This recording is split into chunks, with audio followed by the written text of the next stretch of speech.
Hello there, Commonwealth from here. April and a potential Zelda Direct is upon us if there's nothing in the final days of March. And it will be historic, as this could be the first ever dedicated presentation for this game, and in fact, the entire franchise. So be sure to leave a like, subscribe and press that notification bell as we're going for 2023 likes. And now let's get over the dream that is a Tears of the Kingdom Direct. The end of March does not only mark the end of a rather dreadful month of nothing in regards to Zelda minus PAX East pace, but also the end of Nintendo's fiscal year from April 2022 to April 2023. That's right, every release so far this year, including Fire Emblem Engage and Metroid Prime Remastered, were last year's releases, as that is how our favorite gaming giant operates. It was also all in winter as spring started on March 20th. This right here also explains why we have seen so little of Tears of the Kingdom, as we until recently were not in the season of its release. But now in April, the probability of one final Zelda Direct is there. For one, April is 2 months away from the February Nintendo Direct. Secondly, we are in a new Nintendo fiscal year with 0 Zelda trailers. In other words, we are in uncharted territory, as close to release as we can possibly get. Alright, the rest of this video will be split in two. In the first half, we will focus on when we can see a Zelda Direct in April, while the second section, with its own mini-sections, will go inside the potential of the Direct itself, as we can tell a lot based on past dedicated game-specific Nintendo Directs. We're talking about length, sections covered, and so on. In truth, there are two mustaches blocking us from this potential historic event, and why we have seen nothing until April: the Super Mario Bros. Movie. This potential billion-dollar blockbuster has been a shadow and curse hanging over Tears of the Kingdom ever since the first teaser in the October Super Mario Bros. Movie Direct. As how many Tears of the Kingdom trailers aired since this presentation? One in the February Direct, and sadly I don't think a Zelda Direct will be announced until the premiere of the Super Mario Bros. Movie, or after April 5th. Naturally, we could see something the week after the upload of this video, but personally I think Nintendo has decided to go for an intensive 1-month campaign with this game. There are reasons to believe so, mainly that Easter starts right after the Mario movie, and Europe, but also partially USA, so key Zelda regions, will be on break until Tuesday, April 11th. Hence, if we're getting a Direct, the usual 5 weeks prior to release might turn into 4 weeks.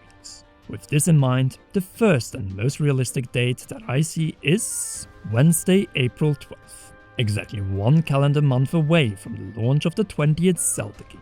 I know we have brought up this date before, and it has also been rumored, but without a specific source, so here is my argument.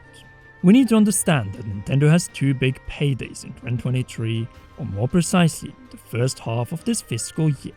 The first is naturally Zelda in May, but the other one comes before it, namely the Mario movie, which could turn into the Nintendo Cinematic Universe. Hence, nearly all marketing is targeted towards the Mario premiere week.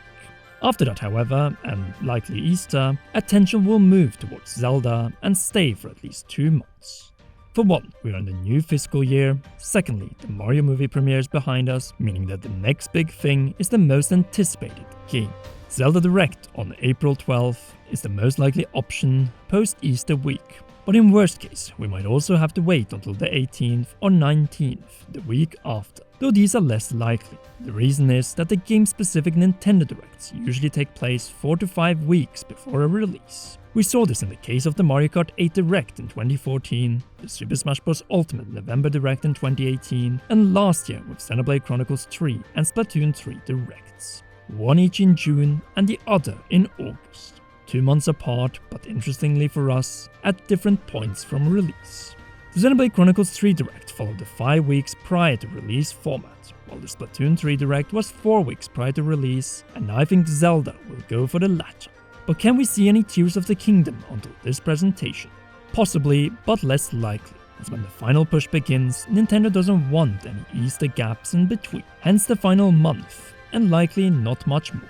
Alright, so we have a time frame around mid-April, based on the time since the previous Direct, past game-specific Directs, and the obstacle that Easter is, especially in Europe. But what can we expect to see in a Zelda Tears of the Kingdom Direct? It depends on the length. We have had game-specific directs for Switch games that have been up to 40 minutes long in the case of the final pre-release Super Smash Bros. Ultimate Direct. The Splatoon directs have been slightly over or below 30 minutes, but these game-specific directs also go below 20 minutes, as we saw in the case of the Xenoblade Chronicles 2 Direct in 2017, as it wasn't even 17 minutes long. Luckily, last year with Xenoblade Chronicles 3, we got a nearly 25 minutes long presentation. But why am I saying all of this? Since I think a Zelda Direct, if true, in the first half of April will range between 20 and 25 minutes. So is this amount of time enough to pack a Direct full of content? Yes, as the single-player Switch Xenoblade Directs have proven when they even include free DLC for Breath of the Wild in them. Remember, Monolith Soft is involved in both the development of Breath of the Wild and Tears of the Kingdom. We haven't seen much tied to or explained about this game by Nintendo, so there's a lot to be revealed. Specifically, a full-length trailer, so a 3+ minute one equal to the 2 longest for Breath of the Wild. The same goes for any gameplay from the Treehouse team, an overview through the game's features, pointing out step by step what is returning and what is new and different. Potential paid expansion pass stretching into 2024, and finally a little time dedicated to hardware, merchandise and other products which do not come with the game cartridge itself. So let's take these as single mini categories.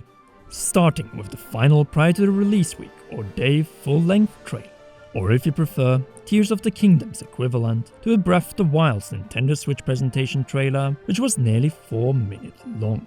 Yes, one of the best video game trailers of all time. That is what the 20th Zelda is up against. But the big question is whether Nintendo and the Zelda team will want to show this one at the beginning or at the end of a presentation. Zelda Tears of the Kingdom trailers have been notorious for showing up at the very end of Nintendo Directs. Still, I think they will follow Xenoblade's example and start off with the trailer, also that they can dive into explaining what we just saw, and then with a little extra gameplay supplemented for context. This one could be hosted by series producer Eiji Aonuma and director Hidemaru Fujibayashi, plus other leading members of the Zelda team, or perhaps the voice actors of Ganondorf and Zelda.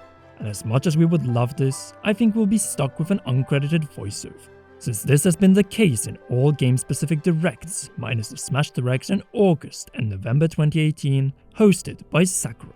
So gameplay, I think this can be done in one or two ways, either hidden within the overview of the game throughout the Direct, or a Treehouse session after it. I lean towards the former, as Nintendo has wanted to remove as many faces as possible from the presentations, and the Treehouse Live format has sadly not been seen since last August with Splatoon 3.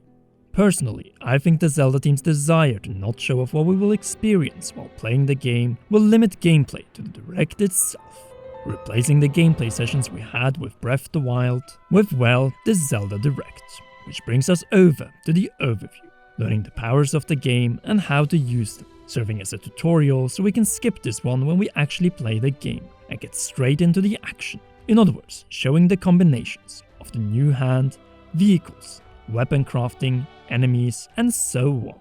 The list is long, and even with 25 minutes, there's no way to cover even a slight part of the game. In other words, there's no way to spoil this as long as you don't show off dungeons and bosses in them. Nintendo and the Zelda team could hence spread these 10 to 15 minutes of overview without adding more than 5 minutes of extra gameplay footage and then just focus on details in them, leaving everything else for when we start playing on May 12th. Teasing more that time has passed and things have changed, plus there are a lot of new areas to explore without showing too much of it. In other words, keeping the main story and gameplay mystery intact until we continue the quest of the Master Sword, which started in 2011. Hence, throughout this presentation, we could see callbacks to both Skyward Sword and Breath of the Wild, both when it comes to story and gameplay.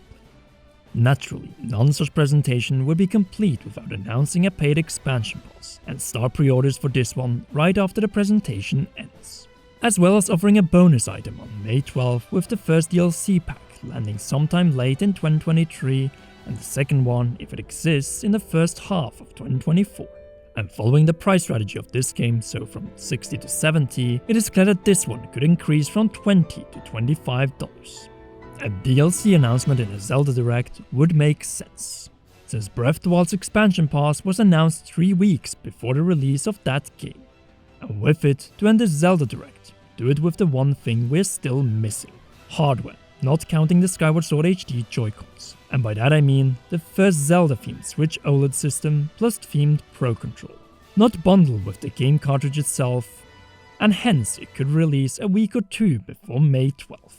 And that is it, unless there is also a demo. But based on the history of Nintendo Switch demos, I wouldn't get my hopes up.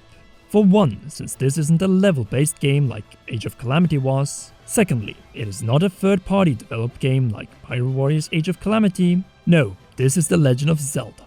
Third, it is not in any danger of selling poorly as Hyrule Warriors risked, as it has record high pre-orders including in Japan, aka it is too big for offering a demo. But do you think we'll see a Zelda Tears of the Kingdom Direct in April? Or will the marketing follow the developers' wishes and be limited to one final overview trailer and nothing else? Sound off in the comment section down below. To make this video more visible and not miss any future ones, be sure to like, subscribe and press that notification bell. Big thanks goes to you for watching to the end, and all our patreon.com/Gamerolm patrons with role producer Charles Shesh. You rock, and please enjoy one or both of these two awesome videos.